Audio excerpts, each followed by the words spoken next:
Associate camera person Avinash के साथ, India news Delhi. Madhya Pradesh के ग्वालियर चंबल संभाग में तो कोरोना की रफ्तार लगातार बढ़ रही है। ऐसे में स्वास्थ्य विभाग के जिम्मेदार अधिकारी कोरोना के आंकड़े अब छिपाने में जुटे हैं। मामले का खुलासा उस वक्त हुआ जब एक मरीज की मौत हो गई। उसका इलाज करने वाले जीआरएमसी के 3 जूनियर डॉक्टर कोरोना के शिकार हो गए, लेकिन मरीज की मौत को डेंगू से होना बताया गया, जबकि कोरोना पोर्टल पर उस मरीज की रिपोर्ट कोरोना पॉजिटिव थी।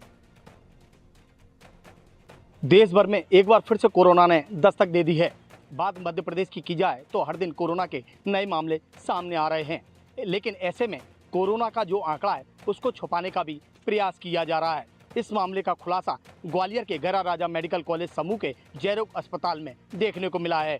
जयरोग चिकित्सालय के 3 डॉक्टर जो हैं, 3 जूनियर डॉक्टर, एक मरीज का इलाज करने के दौरान कोरोना से संक्रमित हुए। उन्हें होम आइसोलेशन के लिए भेजा गया है। लेकिन सबसे चौंकाने वाली बात यहाँ पे ये है कि जिस मरीज की मौत हुई है उस मरीज को अस्पताल प्रबंधन ने डेंगू पीड़ित होना बताया था, लेकिन कोरोना पोर्टल पर उस मरीज की जो रिपोर्ट है उसको कोरोना पॉजिटिव बताया गया। ऐसे में जब इस पूरे घटनाक्रम का खुलासा हुआ है तो आनन फानन में अस्पताल प्रबंधन ने उस रिपोर्ट को पोर्टल से हटा दिया गया है।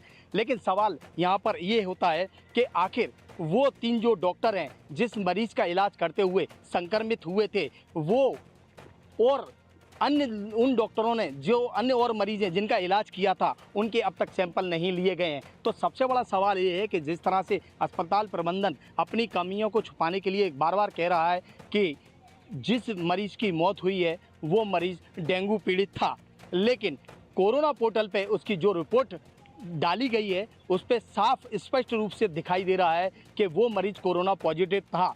तो ऐसे में अगर वो कोरोना पॉजिटिव नहीं था तो फिर वो 3 डॉक्टर हैं कोरोना संक्रमित कैसे हुए, और इस बीच उस मरीज का इलाज करने के दौरान जो 3 डॉक्टर हैं उन्होंने कितने अन्य मरीजों का इलाज किया होगा, ये भी बड़ी बात है। लेकिन अस्पताल प्रबंधन ने यहाँ पर लापरवाही दिखाई। उन मरीजों के किसी भी प्रकार के सैंपल अब तक नहीं लिए गए, जबकि इस मामले को दबाने का प्रयास किया जा रहा है। फिलहाल इस मामले का खुलासा होने के बाद जो कॉलेज के डीन हैं उनका स्पष्ट रूप से कहना है कि यहाँ पर जो ऑपरेटर है उसकी गलती से जो मृतक मरीज है उसकी report corona positive corona portal पर दर्ज की गई है।